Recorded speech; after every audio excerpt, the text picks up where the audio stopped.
Miembros de Cristo.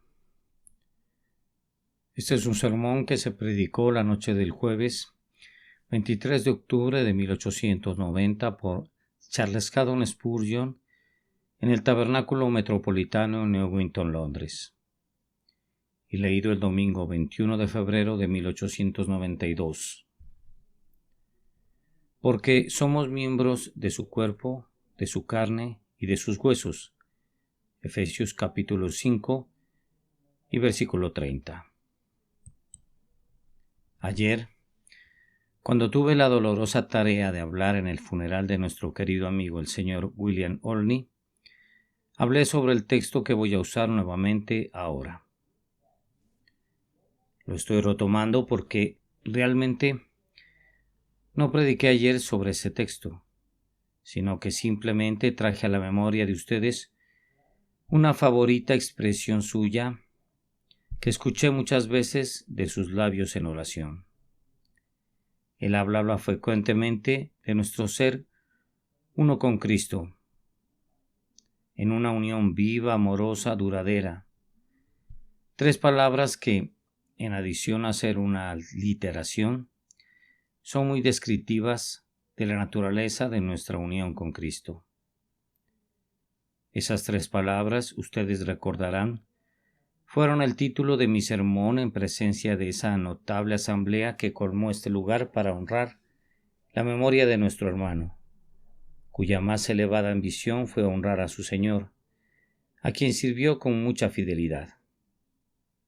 Pablo se refiere únicamente aquí a los verdaderos creyentes, hombres que reciben la vida por la gracia divina y son hechos vivos para Dios. De ellos afirma, no por una ficción ni por exageración poética, sino por un hecho indisputable: somos miembros de su cuerpo, de su carne y de sus huesos. Que existe una verdadera unión entre Cristo y su pueblo no es una ficción ni el sueño de una imaginación calenturienta. El pecado nos separó de Dios, y al deshacer lo que el pecado ha provocado, Cristo nos une en sí en una unión más real que cualquier otra unión en el mundo entero. Esta unión es muy cercana y muy amorosa y muy completa. Estamos tan cerca de Cristo que no podríamos estar más cerca, pues somos uno con Él. Somos tan amados por Cristo que ya no podemos ser amados más. Consideren cuán cercano y tierno es el vínculo cuando es cierto que Cristo nos amó y se entregó por nosotros. Es una unión más íntima que cualquier otra que pudiera existir entre los hombres. Nadie tiene mayor amor que este, que uno ponga su vida por sus amigos. Éramos sus enemigos cuando Cristo murió por nosotros para salvarnos y hacernos de tal manera uno con Él, que de Él obtuviéramos nuestra vida y en Él se escondiera esa misma vida. Es por tanto una unión muy amada y muy cercana la que Cristo ha establecido entre Él y sus redimidos. Y esta unión no podría ser más completa de lo que es. Es también una unión sumamente maravillosa. Entre más piensen en ella, más asombrados quedarán y serán poseídos de un sagrado temor ante esa maravilla de la gracia.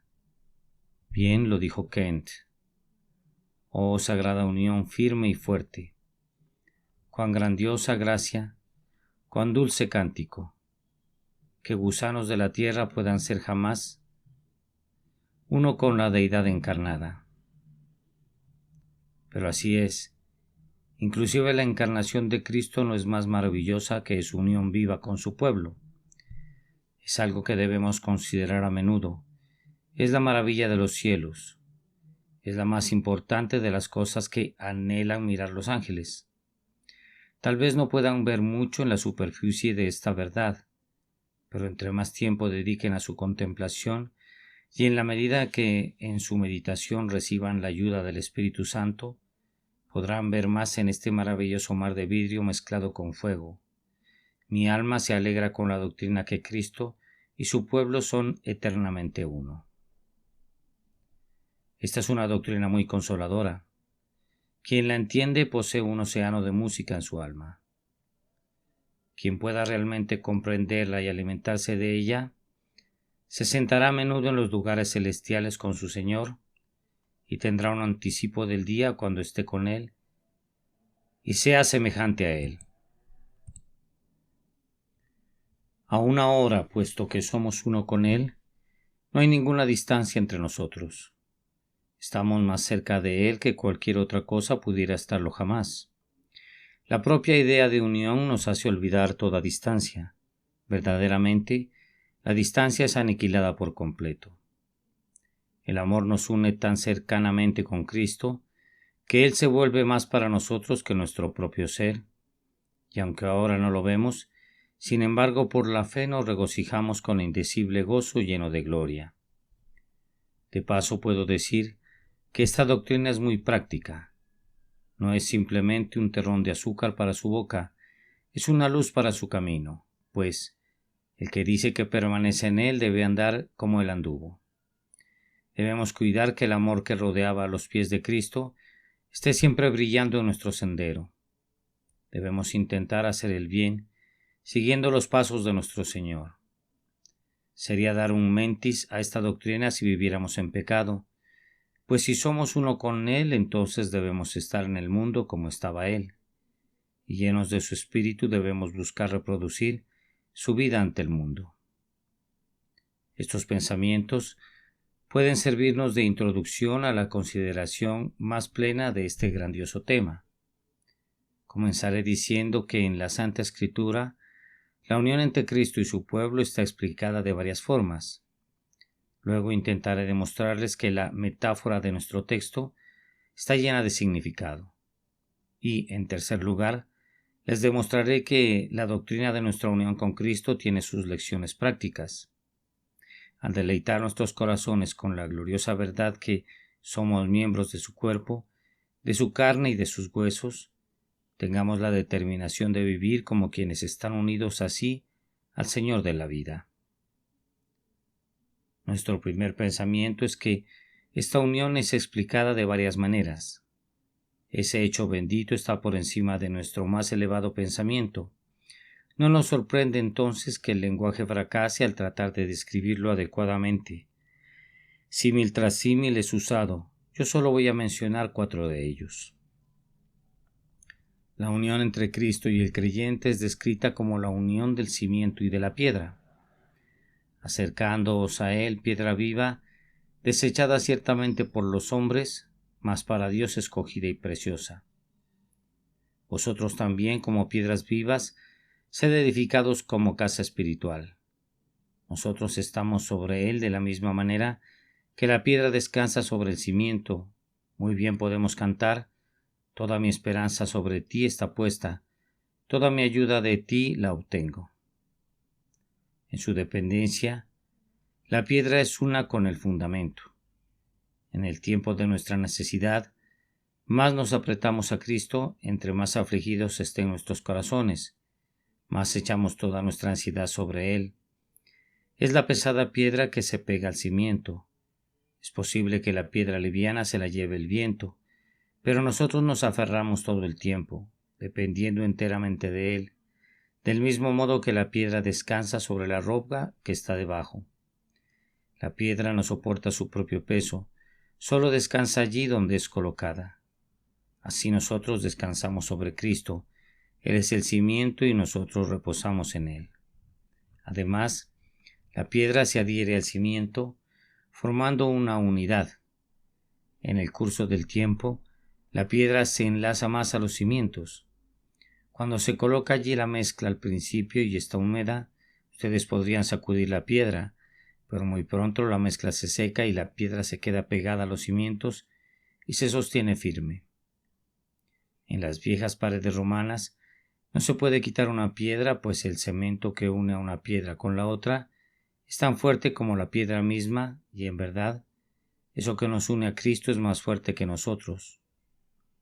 Nosotros podremos ser quebrados, pero el lazo de amor que nos sostiene unidos a Cristo, como un poderoso cemento, nuestro cimiento, no puede ser quebrado jamás. En realidad, nos hemos vuelto uno con Él, como a menudo he visto piedras en las paredes de algún viejo castillo que se convierten en una con las demás. No podría separarlas. Estaban formando un solo elemento con la pared y habría sido necesario hacer pedazos la pared, antes de que pudieran separar unas piedras de las otras. De la misma manera nosotros, por la gracia de Dios, nos hemos vuelto uno con Cristo, experimental e indisolublemente. El curso de los años nos ha ligado aún más fuertemente a Él. También, en su diseño, la piedra es una con los cimientos. Cuando el arquitecto colocó la piedra, estaba siguiendo su plan. Él diseñó los cimientos y pensó en cada momento, y la piedra es esencial a la pared, así como los cimientos son esenciales a la piedra. De la misma manera nosotros somos uno con Cristo en el designio de Dios. Decimos con reverencia que el propósito de Dios comprende no solamente a Cristo, sino a toda la compañía de sus elegidos, y sin su pueblo escogido el diseño de Jehová no podría cumplirse jamás. Él está construyendo un templo para su alabanza, pero un templo no puede ser solo cimientos. Cada piedra en la pared es necesaria. En el propósito divino es necesario que una sea una piedra viva y es necesario que otra sea otra piedra viva. Los más débiles y los más humildes miembros del pueblo del Señor son tan necesarios como los más nobles y los más hermosos, aunque ciertamente ninguno de los miembros es digno de alabanza mientras no haya sido incorporado a la pared. ¿Quién eligió a Cristo y eligió a todo su pueblo? Él dispuso que fueran construidos juntos, y en él todo el edificio bien coordinado va creciendo para ser un templo santo en el Señor. Oh, me gusta pensar que cada uno de nosotros, independientemente de cuán insignificantes seamos, somos ladrillos o piedras en ese grandioso templo de gracia todopoderosa. Tal vez algunos miembros estén colocados donde todo el mundo pueda verlos.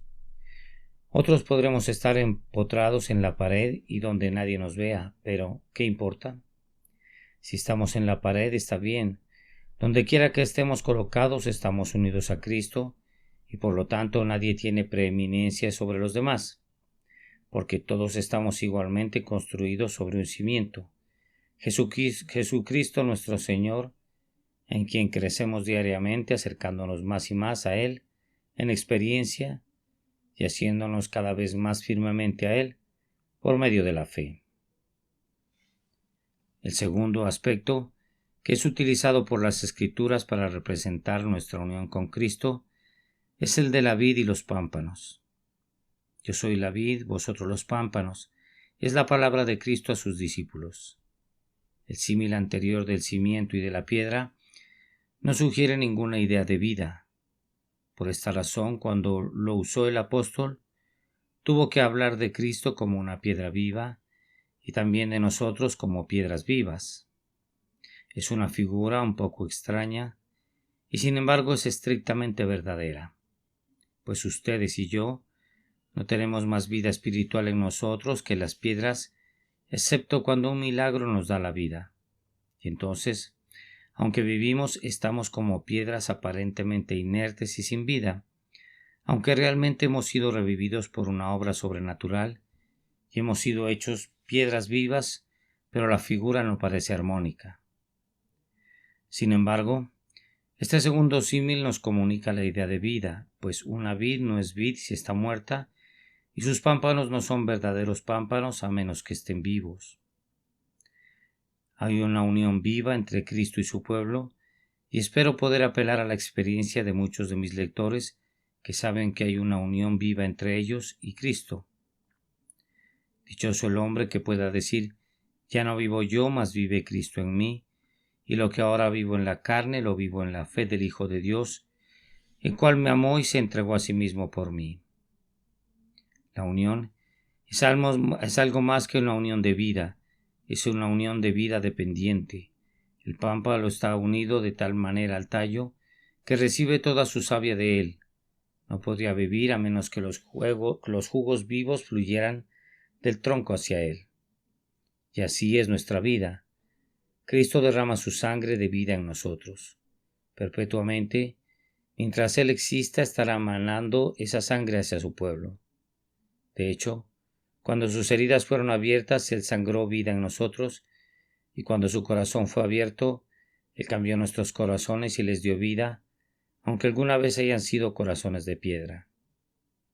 Somos de tal manera uno con Cristo, que al principio recibimos nuestra vida de Él y continuamos recibiéndola de Él cada momento. Como consecuencia de la vida de Cristo en nosotros, crecemos.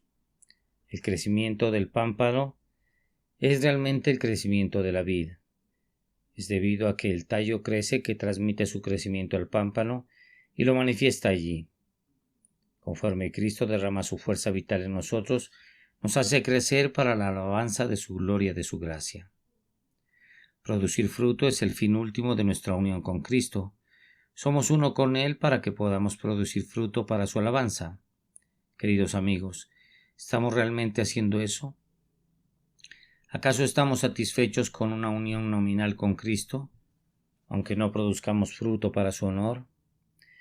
Deberíamos estar muy angustiados cuando somos estériles e infructuosos.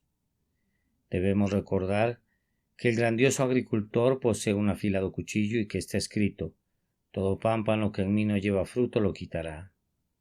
Oh, que ninguno de mis lectores pueda estar jamás en Cristo de una manera falsa, sino que todos estén en Él en una unión tan verdadera y vital que nos conduzca a llevar fruto para su alabanza. Pues entonces, aunque seamos podados, nunca seremos cortados de la vid. La tercera metáfora de la que se sirve el Salvador en relación a esta unión es la del esposo y la esposa, porque el marido es cabeza de la mujer, así como Cristo es cabeza de la Iglesia. Aquí encontramos una unión no solamente de vida, sino también de amor. Es digno de notarse que las dos palabras vida y amor sean tan semejantes la una a la otra. En las cosas espirituales, las dos cosas no solamente son similares, sino que son exactamente iguales. El amor es la vida y la vida es siempre enviada primero y enviada principalmente en forma de amor. Con el verdadero esposo, su esposa es él mismo. La Escritura dice: el que ama a su mujer, a sí mismo se ama. Yo creo que Cristo considera que cuando ama a su Iglesia, a sí mismo se ama. Su cuidado por nosotros es ahora su cuidado por sí mismo, puesto que Él nos ha tomado para que estemos en eterna unión matrimonial con Él mismo, nos considera como Él mismo y cuida de nosotros como cuida de sí mismo. Porque somos miembros de su cuerpo, de su carne y de sus huesos. Ningún hombre cuerdo lesionará su propia carne, porque nadie aborreció jamás a su propia carne, sino que la sustenta y la cuida, como también Cristo a la Iglesia. Así que Cristo cuida de su pueblo, porque lo considera unido a sí mismo por esos lazos que lo hace ser como Él mismo. Así somos sustentados como la niña de su ojo. Recuerden que en cada familia la esposa es la madre de los hijos, y así es en la Iglesia de Cristo. Él quiere que todos nosotros le engendremos una santa simiente espiritual. Si permanecemos en Él, podremos propagar nuestra fe y traer a otros a la Iglesia. Cada creyente debe tener este propósito ante Él como el gozo de su vida, pues así Cristo verá linaje, vivirá por largos días, y la voluntad de Jehová será en su mano prosperada. La esposa también es quien cuida de la casa.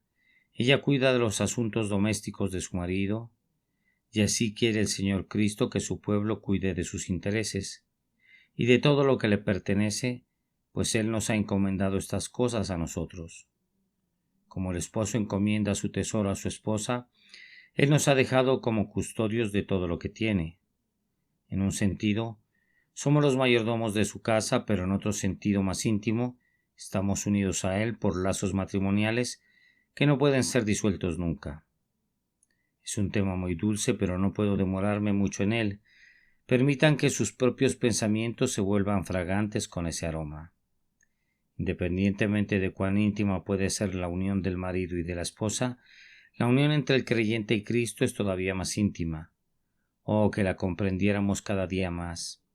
Oh Jesús, sé para mí una realidad viva y brillante, más presente para la dádiva ávida visión de la fe, que cualquier otro objeto externo visto, más amado, más íntimamente cercano que el más dulce lazo terrenal.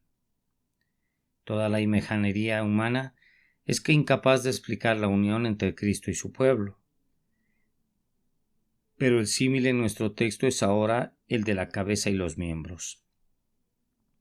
El apóstol dice de Cristo que somos miembros de su cuerpo, de su sangre y de sus huesos. Cristo es la cabeza y nosotros miembros de su cuerpo. Cuán maravillosa es esta unión. En la primera metáfora, la del fundamento y la piedra, teníamos la idea del apoyo. En la segunda, la de la vid y de los pámpanos, la idea de la vida. La unión del marido y la mujer nos aportó el pensamiento del amor. Ahora, aquí tenemos la sugerencia de identidad. Hay dos vidas en el esposo y la esposa, pero solo hay una vida en la cabeza y el cuerpo, y en ese sentido, esta metáfora revela la verdadera relación de Cristo con su pueblo más claramente que cualquier otra. Hay una maravillosa unión entre la cabeza y los miembros del cuerpo. Es una unión de vida y una unión del cuerpo que siempre continúa. El esposo podría tener que viajar lejos de su esposa, pero no puede suceder nunca que la cabeza viaje lejos del cuerpo. Si yo llegara a oír de algún hombre cuya cabeza estaba separada del cuerpo 300 milímetros, o por lo menos media pulgada, diría que ese hombre era un muerto. Debe haber una perpetua unión entre la cabeza y los miembros, pues de lo contrario se produce la muerte, y fíjense bien, la muerte no sólo del cuerpo, sino también de la cabeza. Cuando son divididos, se mueren. Cuán glorioso es este pensamiento cuando lo aplicamos al Señor y a su pueblo redimido. Su unión es para siempre. Morirían si fuesen separados de Él, y aún Él cesaría de ser si perdiera sus miembros, pues de alguna manera u otra están tan unidos que Él no estará sin ellos. No puede estar sin ellos, pues eso equivaldría a que la cabeza de la Iglesia estuviera separada de los miembros de su cuerpo místico.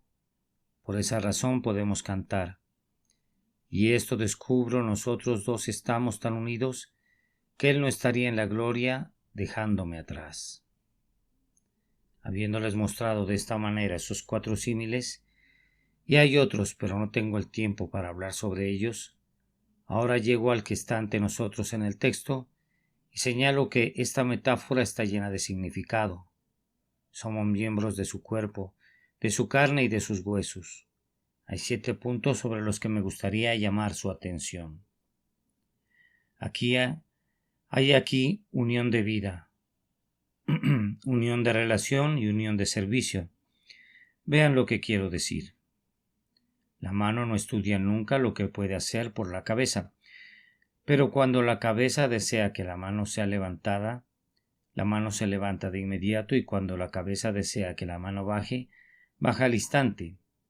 No hay deliberación ni discusión al respecto. En un cuerpo sano, la cabeza y los miembros son prácticamente uno. Si estuvieras enfermo, podría ser diferente. A veces he visto en una persona semi-paralizada que la pierna se agita sin seguir la instrucción de la cabeza. He visto una mano sacudirse y temblar sin la voluntad de la cabeza, y algunas veces cuán a menudo me ha sucedido a mí. La cabeza ha querido que la mano pase las páginas de un libro, y la mano ha sido incapaz de hacerlo. Cuando la enfermedad se apodera del sistema, de inmediato los miembros desobedecen a la cabeza, pero en un cuerpo sano basta que la cabeza quiera algo y la mano lo realiza de inmediato. ¿Acaso notaron alguna vez al caerse cómo sin pensarlo sus manos trataron de proteger la cabeza? Si alguien estuviese a punto de pegarles, no se quedarían deliberando. Su brazo se levantaría de inmediato para proteger a la cabeza. Esta ley es también válida en la vida espiritual. Todos los verdaderos cristianos harán cualquier cosa por salvar a su cabeza. Él nos salvó y ahora es nuestro deseo salvarlo a Él. No podemos soportar que Él sea insultado, que su evangelio sea despreciado o que se haga cualquier cosa en contra de su sagrada dignidad. Somos de tal manera uno con nuestra gloriosa cabeza que en el instante que alguien quiera golpearlo, nuestra mano se levanta de inmediato en su defensa. Oh, yo confío en que ustedes sepan lo que esto significa. Si alguna vez tienen que pasar por la pena de oír que el Evangelio de Cristo es predicado falsamente, o de ver a hombres cristianos profesantes que acarrean deshonra a su amado nombre, sienten de inmediato que preferirían soportar cualquier dolor o cualquier reproche antes que Cristo sea injuriado. La mano es de tal manera una con la cabeza que se esfuerza por resguardarla. Entre la cabeza y los miembros hay también una unión de sentimiento. Si la cabeza se duele, ustedes sienten ese dolor por todas partes. Están completamente enfermos y si su dedo se duele, la cabeza se siente mal. Hay tal coordinación entre todas las partes del cuerpo que si un miembro padece, todos los miembros se duelen con él. Y si un miembro recibe honra, todos los miembros con él se gozan. Vosotros pues sois del cuerpo de Cristo y miembros cada uno en particular. Cristo es nuestra cabeza y la cabeza sufre especialmente por los miembros. No estoy seguro que siempre sea tan claro que una mano sufra por la otra mano, como es muy claro que la cabeza sufre por causa de cualquiera de las manos. Así sucede con la Iglesia. No siempre puede estar claro que todos los miembros sienten afinidad unos con otros, pero siempre está muy claro que Cristo se identifica con cada uno de los miembros de su pueblo. De alguna manera, hay una conexión más rápida de la cabeza a la mano, pues que la que hay de una mano a la otra. Y hay una afinidad más profunda entre Cristo y su pueblo, de la que normalmente hay entre uno de sus siervos y otro. Está escrito en lo concerniente a su pueblo, que en toda angustia de ellos él fue angustiado. En todas tus aflicciones, Hijo de Dios, tu cabeza celestial siente dolor. Además, hay una unión de mutua necesidad entre los miembros y la cabeza. La cabeza necesita el cuerpo. Ahora debo hablar con sumo cuidado cuando relaciono el pensamiento con Cristo, pero aún así es verdad. ¿Qué sería mi cabeza sin mi cuerpo? Sería un espectáculo espantoso y Cristo sin su pueblo estaría incompleto. Un Cristo que muere sin redimir a nadie. Un Cristo vivo sin nadie que viva por su vida sería un horrendo fracaso. Cristo en el Calvario y las almas derrumbándose en el infierno sin que nadie sea salvo por su sangre preciosa.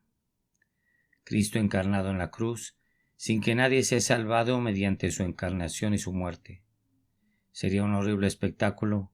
Se dice que la Iglesia es la plenitud de Cristo, la Iglesia la cual es su cuerpo, la plenitud de aquel que todo lo llena en todo. Esta es una expresión maravillosa. Ahora, la plenitud de la cabeza es el cuerpo. Quitan el cuerpo de la cabeza y ¿qué queda? En cuanto al cuerpo, ¿qué podría hacer sin la cabeza? Si perdieran la cabeza no tendrían ninguna velocidad de pies, ni habilidad de manos, ni fuerza de corazón. No le queda nada a la cabeza si es separada del cuerpo, y no le queda nada al cuerpo si es separado de la cabeza. Hay entre ellos una unión de mutua necesidad. Además, entre la cabeza y los miembros hay una unión de naturaleza. No voy a intentar describir la composición química de la carne humana, pero es bastante claro que mi cabeza está hecha de la misma carne que mis miembros. No hay diferencia entre la carne de la una y la carne de los otros. Así, aunque nuestra cabeza del pacto está ahora en el cielo y sus pies están en la tierra, Cristo es tan uno por naturaleza con su pueblo, que es hombre verdadero de hombre verdadero. Lo mismo que es Dios verdadero de Dios verdadero. Si ustedes niegan su humanidad, no creo que mantengan por mucho tiempo su divinidad. Y si ustedes niegan su deidad, han destruido tristemente la perfección de su humanidad, pues no podría ser un hombre perfecto si actuara haciendo creer a los hombres que era Dios, cuando no lo era.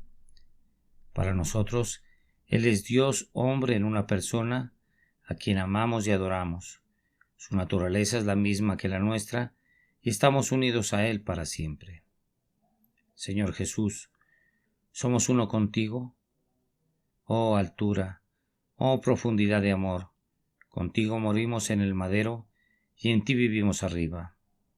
Oh, enséñanos, Señor, a conocer y reconocer este misterio maravilloso que tú con nosotros eres verdaderamente uno y nosotros somos uno contigo. Entre Cristo y su pueblo hay también una unión de posesión. Nada que pertenezca a mi cabeza deja de pertenecer a mi mano. Cualquier cosa que mi cabeza reclame como propia, mi mano también puede reclamar como propia.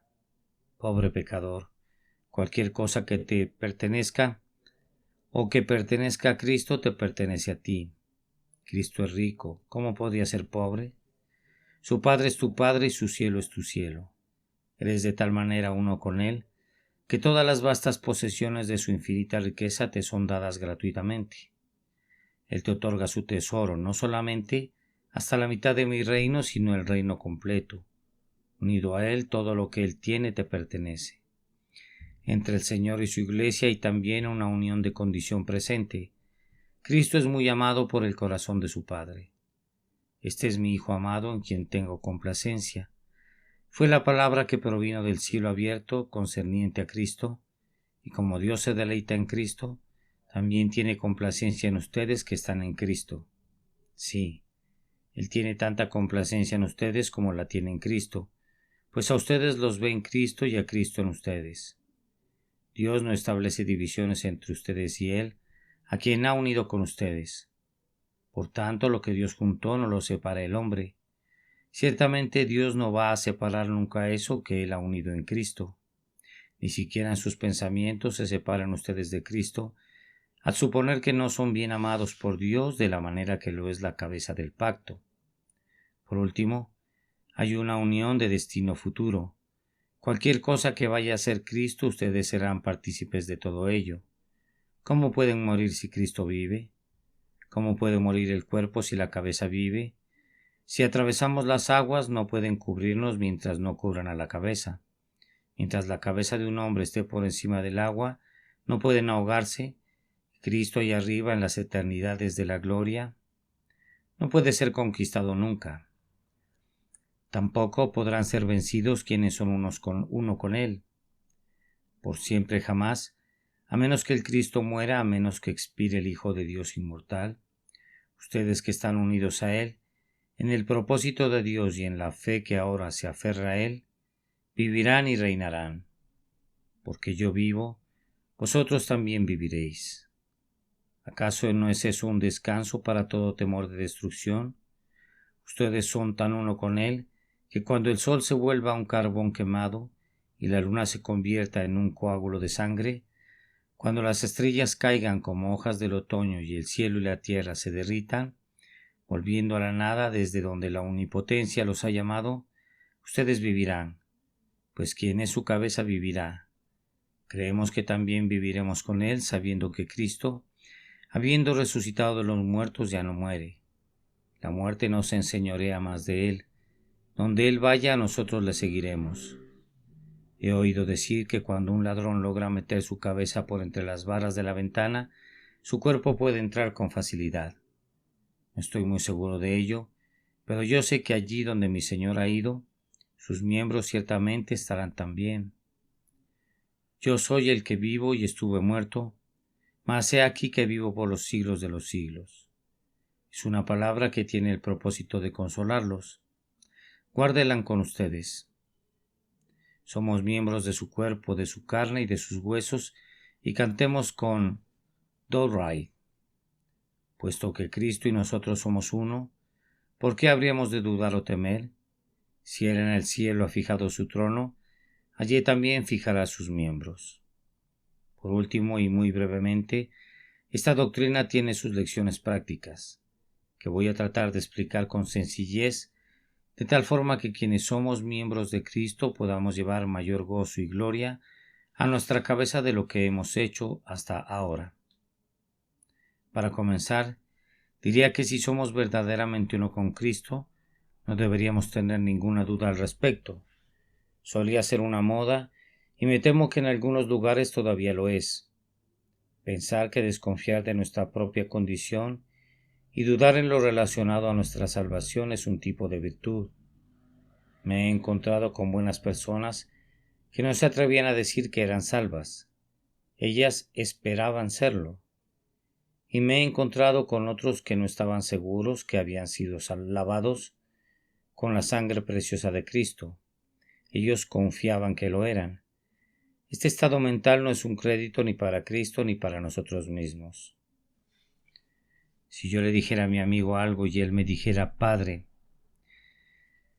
espero que mantengas tu palabra, no sentiría que me estuviera tratando como debería hacerlo. Ciertamente, creer a Cristo sin reservas es la forma de honrarlo. Si somos uno con Él, perderíamos el consuelo del hecho si no conociéramos con certeza nuestra bendita unión. Perderíamos mucho de la confianza que nos vendría del hecho. Si no nos posesionamos de la realidad y se nos sustrae mucho del gozo que trae, sabremos poco del significado de esa palabra. El gozo de Jehová es vuestra fuerza. Si no creemos simplemente como niños y recibimos el significado de la palabra tal como es, estando seguros de ello. Esta es una época de duda, pero en lo que a mí concierne, no dudaré. Ya he dudado lo suficiente y más que suficiente. Terminé con mis dudas hace mucho tiempo. Puedo decir con Pablo: yo sé a quién he creído. Estoy seguro de que es poderoso para guardar mi depósito para aquel día. La salvación es por fe. La condenación viene por la duda. La duda es la muerte de todo consuelo y la destrucción de toda fuerza, el enemigo de Dios y del hombre. Si somos uno con Cristo, deberíamos ir por el mundo como príncipes. Deberíamos ser como Abraham entre sus compañeros, que no reclamó ningún principado ni llevó ninguna corona, pero que sin embargo pudo decirle al rey de Sodoma lo que ya había prometido solemnemente al Señor, que desde un hilo hasta una correa de calzado, nada tomaré de todo lo que es tuyo, para que no digas: yo enriquecí a Abraham. Si ustedes son uno con Cristo, traten al mundo de esa manera.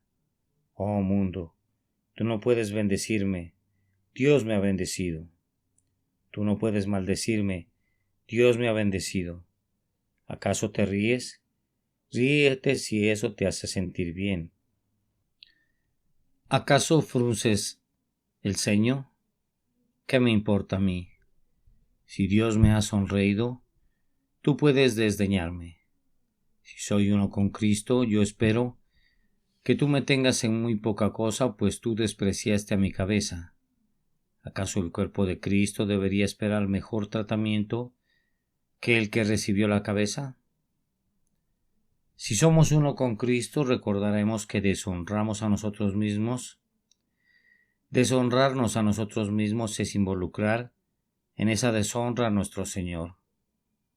Si yo deshonro cualquier parte de mi cuerpo, mi cabeza siente vergüenza por ello, y puesto que somos miembros de Cristo, debemos tener mucho cuidado de cómo nos comportamos para que no le causemos ninguna pena. Los hombres juzgarán de Cristo por su pueblo. Si yo viera un par de piernas que caminan inestablemente a lo largo de la calle, estaría inclinado a opinar que pertenecen a una cabeza ebria. Si nuestro caminar entre los hombres no es como es digno del Evangelio, ¿qué pensamientos tan duros acerca de nuestro Salvador tendrán los que nos rodean? Por supuesto, nosotros sabemos que toda concepción errónea acerca de Él es falsa, pues Él es hermoso y no hay mancha en Él, pero aún así, su nombre y su causa sufrirán deshonra. Por tanto, no nos causemos lesiones ni nos contaminemos a nosotros mismos para no traer reproche a quien amamos. A continuación, si somos uno con Él, debería ser muy natural que pensáramos en Él. Habemos muchos que podemos decir sin exagerar que, aunque no pensamos tanto en nuestro Señor como deberíamos, y no nos mantengamos contemplándolo a Él como desearíamos, sin embargo, hemos pasado más tiempo con Él que el tiempo que hemos pasado con cualquier otra persona, más que con la esposa o los hijos, más que con nuestros compañeros más queridos de la iglesia o del mundo. Y lo conocemos mejor de lo que conocemos a cualquier otra persona. Aunque sea poco lo que conozcamos de Él, comparado con lo que esperamos conocer, sin embargo su amor se ha vuelto para nosotros el hecho más brillante y conspicuo de toda nuestra historia. Conocemos muy pocas cosas, pero sabemos que somos uno con Cristo en una unión que no será quebrantada nunca. También lo conocemos por nuestra comunión con Él. Lo vimos esta mañana, lo hemos visto durante el día, lo veremos nuevamente esta noche. No me gustaría irme a la cama con ningún otro pensamiento en mi mente que este. Rociado nuevamente con la sangre que perdona, me pongo a descansar como abrazado por mi Dios o sobre el pecho de mi Salvador. Si somos uno con Él, vivir con Él debe ser la cosa más natural de nuestras vidas. Sin embargo, ¿acaso no he escuchado de algunas personas que profesan que no han tenido comunión con Cristo durante muchos días? Una vez conversé con un hermano que habló mucho acerca de muchas cosas, y cuando se hubo quejado de esto y de lo otro, me incliné hacia él y le pregunté: hermano, ¿cuándo fue la última vez que tuviste una comunión cercana con Cristo? Él respondió: oh, me agarraste fuera de balance. Cuando le pregunté: ¿qué quieres decir con eso?, respondió: me temo que no he tenido ninguna comunión con Cristo durante meses. Yo sospechaba que así era, pues de lo contrario su conversación no hubiese sido como fue. Qué cosa tan triste para una esposa debe ser vivir con su esposo en casa, sin poder hablarle durante muchas semanas. Pero cuánto peor es que nosotros, que profesamos ser uno con Cristo, no tengamos ningún tipo de comunicación con Él durante largos meses. Esto es algo perfectamente horrible. Dios nos libre de algo semejante, que pensemos continuamente en nuestro Señor y vivamos siempre con Él, porque somos uno con Él. Además, siendo uno con Cristo, servirle debe ser muy natural. Ciertamente existimos únicamente para cumplir su voluntad y para glorificar su nombre. ¿De qué sirven mis manos y pies a menos que se muevan impulsados por mi cabeza? Serían solo estorbos a menos que estén listos a obedecer la orden de mi mente. Si tus brazos colgaran inútiles, tú no sabrías qué hacer con ellos. A cualquier lado que te volvieses, te estarían estorbando. Estar paralizado es lo más antinatural, pero me temo que hay muchos de nosotros que son de poco servicio para nuestro Señor. Oímos su palabra, pero no la obedecemos. Él busca obreros y no respondemos corriendo a su llamado. Vamos, vamos, esto no va a funcionar. Somos miembros de Cristo y el único propósito de nuestra vida debe ser servir a nuestra cabeza. Que Dios nos ayude a hacerlo. Voy a llegar a una conclusión. Los dejo para que saquen todas las inferencias que brotan naturalmente de nuestra unión con Cristo. Nuestro cielo consiste en nuestra unión con Él. Y a veces cuando nos damos cuenta de nuestra unidad con Cristo, difícilmente podemos pensar que seremos más felices en el cielo de lo que somos ahora. Que todos ustedes participen de este gozo. Ustedes pensarán que estábamos delirando si les dijéramos el indecible deleite y la bendición sin medida que la comunión con Cristo ha traído a nuestras almas. Yo deseo que todos ustedes conozcan el mismo éxtasis. No gozo nunca de nada sin desear que todo el mundo goce de lo mismo. Por tanto, cuando llego al punto de ser uno con Cristo y del deleite que conlleva, pido a Dios que todos ustedes lo conozcan también. Pero ustedes no lo conocen. Algunos de ustedes ni siquiera desean conocerlo. He estado hablando algo parecido al holandés para algunos de ustedes el día de hoy.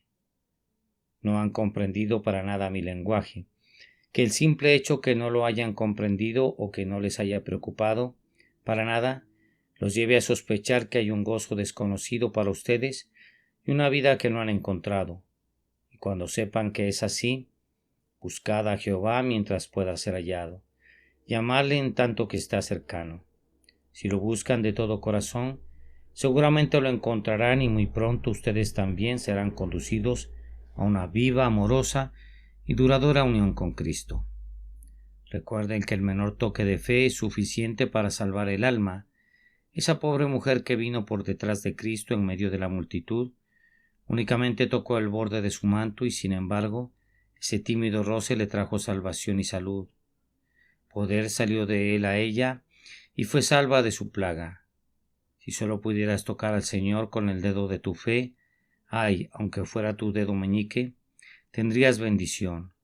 Aunque tu mano esté temblorosa por la parálisis de la incredulidad, si tienes suficiente fe para tocarlo, para entrar en contacto con Él, habrás puesto en funcionamiento toda la maquinaria de salvación.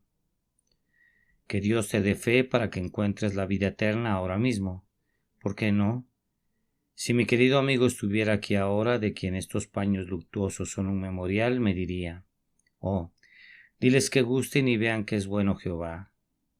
Dichosos los hombres que confían en él. Ustedes saben cuánto amaba William Orley esa estrofa que cantamos ayer. Oh, solo hagan una prueba de su amor. La experiencia decidida, cuán benditos son aquellos y únicamente aquellos que confían en su verdad. Que Dios los bendiga a todos, por Cristo nuestro Señor. Amén. Porción de la Escritura leída antes del sermón, Efesios capítulo 5. Miembros de Cristo. Un sermón predicado la noche del jueves 23 de octubre de 1890 por Carlos Haddon Spurgeon en el Tabernáculo Metropolitano, Newington, Londres, y leído el domingo 21 de febrero de 1892. Porque somos miembros de su cuerpo, de su carne y de sus huesos. Efesios capítulo 5 y versículo 30.